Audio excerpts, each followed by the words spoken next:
Breaking news.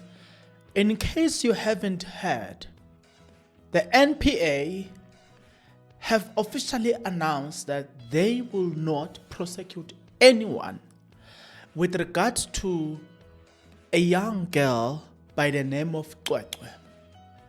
Let me give you a bit of context here. There's a story that emerged, and when it did, it took everybody by surprise, but also it became one of the biggest story, not only in this country, but also outside the country. There were petitions that were made. People's name also were affected. People were suspected of this and this, including, but not limited to, the principal. Now, fast forward, police have been taking us from pillar to post in terms of giving a clear report. Today, the 17th of May 2025, the NPA have came out to announce that Cwecwe's mother actually lied. That was not a rape, that was a fake rape. Now, question remains unanswered as to, will Cwecwe's mother get arrested? Now, I know you say, but they didn't say it. Well, they said it. It's just that you must read between the lines. And I'm going to show you why and why I'm saying they said it. Now, press release 17 May 2025, NPA confirms the decision not to prosecute anyone in the Matatiele case. The National Prosecuting Authority, NPA, confirms that in November 2024, a case docket was presented to prosecutors in Matatiele Magistrate Court, as well as to a case manager at the Matatiele Tutuzela Care Center in the Eastern Cape. Docket contained information with suspicions of sexual assault on a minor girl.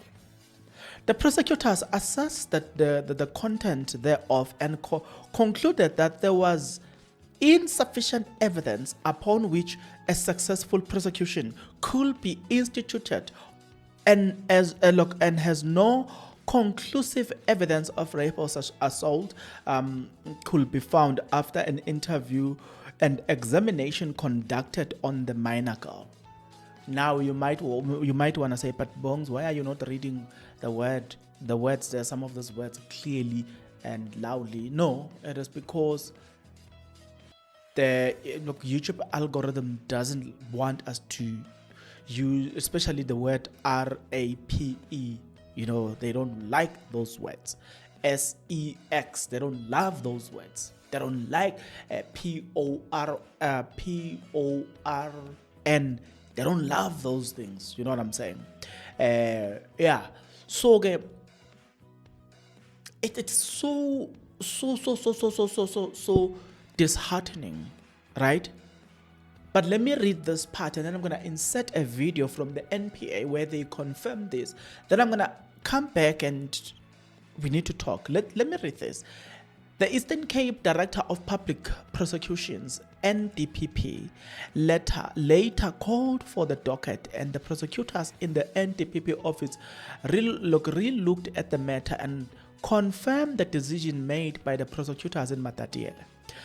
This decision was communicated to the police officers who had submitted the docket, and it was returned to them. The DPP's office did not release a public statement with regard to their decision at the time. In addition, doing so could have potential to compromise any ongoing police investigation. However, in an interview to the in an interview of the public outcry and the interest generated since the matter resurfaced in April 2025, the NPA has decided to communicate a decision to the prosecutors in the Eastern Cape Division.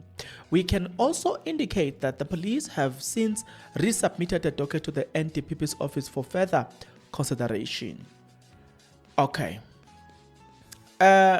What is important is that I need to allow you to listen to the NPA, because you might say, no, you guys are making it up. They then decided to make a short video to confirm this. And watch this. The NPA confirms that the prosecutors in the Eastern Cape Division have declined to prosecute anyone in respect of suspicions of sexual assault case involving a minor girl in Matatiela in the Eastern Cape. This decision is informed by a thorough assessment of evidence contained in a docket that was submitted by the police. They concluded that there is no evidence of rape or sexual assault after the minor girl was interviewed and examined by medical practitioners and forensic social workers. We took a decision as the NPA to release a statement today in view of the public outcry and the interest generated in the matter, even though last year, November, when the decision was taken, no statement was issued. Okay, now let's proceed. Listen,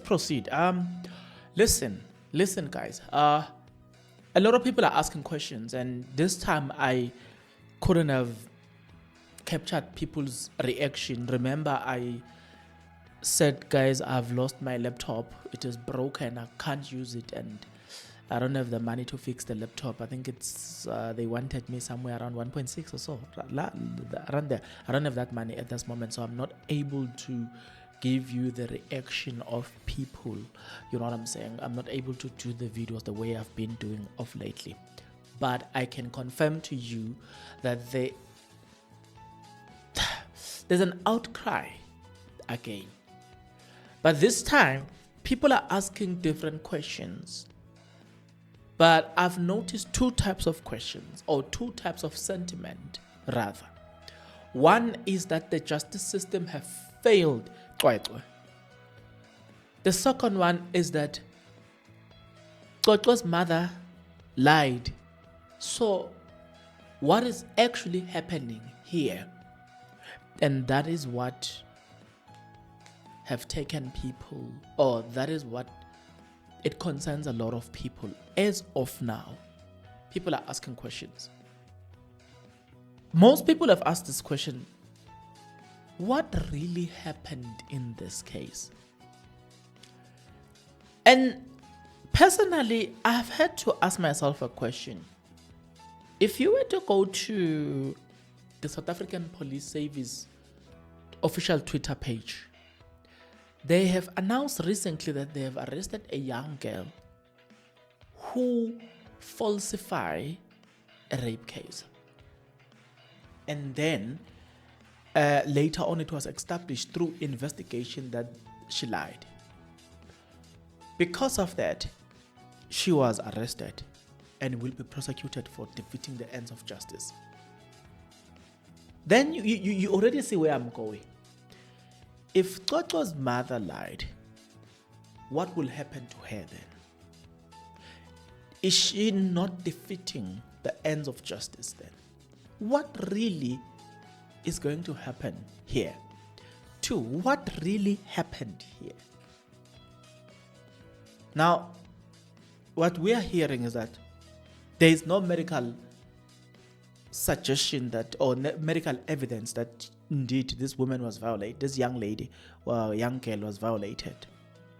Two, what we are getting is that upon also oral investigation, which would have been conducted by professionals such as maybe a psychologist, they also said the child doesn't know anything.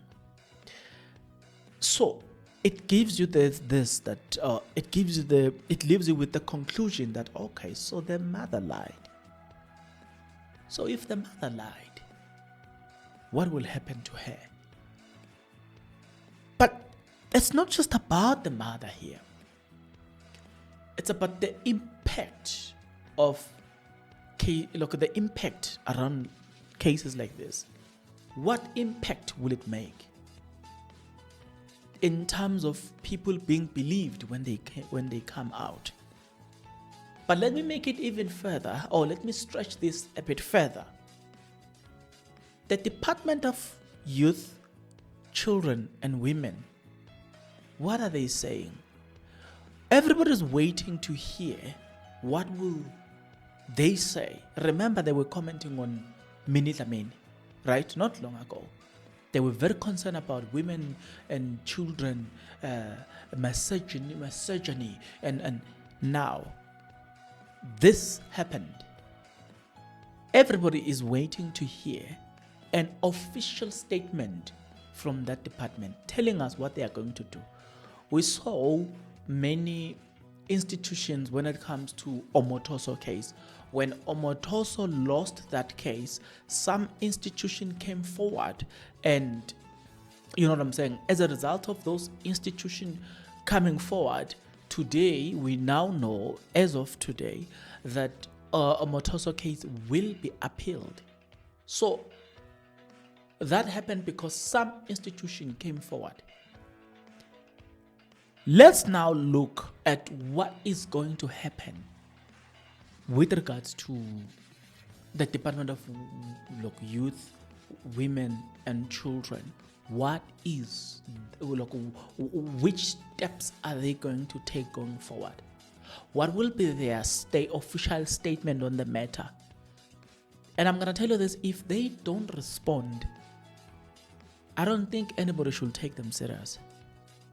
Because clearly they fight for specific individuals, and that's what they defend. Nothing more, nothing less.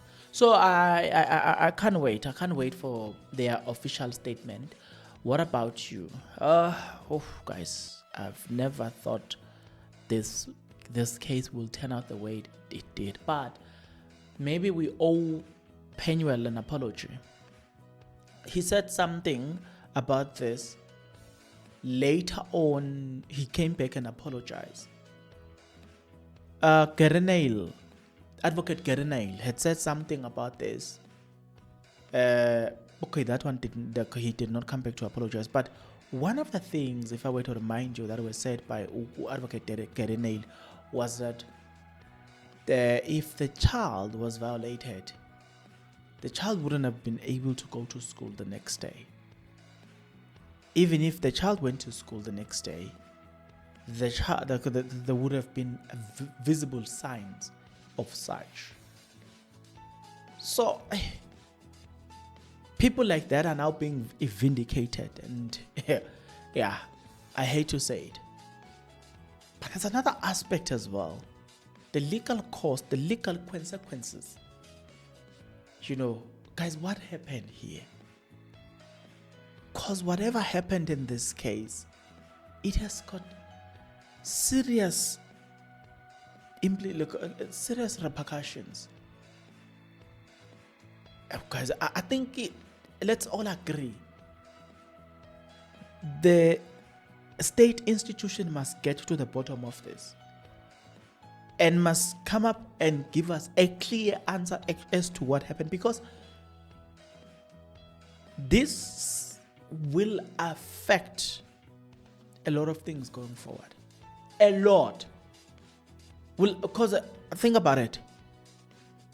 A person will come back now and say, hey, I was violated. And then we are most likely to say, great. You know what I'm saying? And I'm saying this to say, if indeed it gets to be proven that Cwecwe's mother lied, then she must face the consequences. I mean, she must face the full might of the law. Because what she has done, not only does it damage the reputation of the people who were suspected, but it affects this whole thing. Yeah, it affected. I don't know. Remember, today we sit here and we look at the likes of our ladies Ama, and we say they came back and they came here and say they were violated by Abu Java, and it turns out that there was no such an evidence as well. Whatever they did, every time when there is a new person who has such claims, they will forever be referenced, or they are always referenced. In this case, this is what is going to happen. When a person comes out and say this have happened, then the Cwecwe case will be referenced. Do you see the repercussion of this? So this institution must get into the bottom of this and give a thorough report, as a thorough feedback on this, because it's the repercussions of such outcome are beyond your comprehension.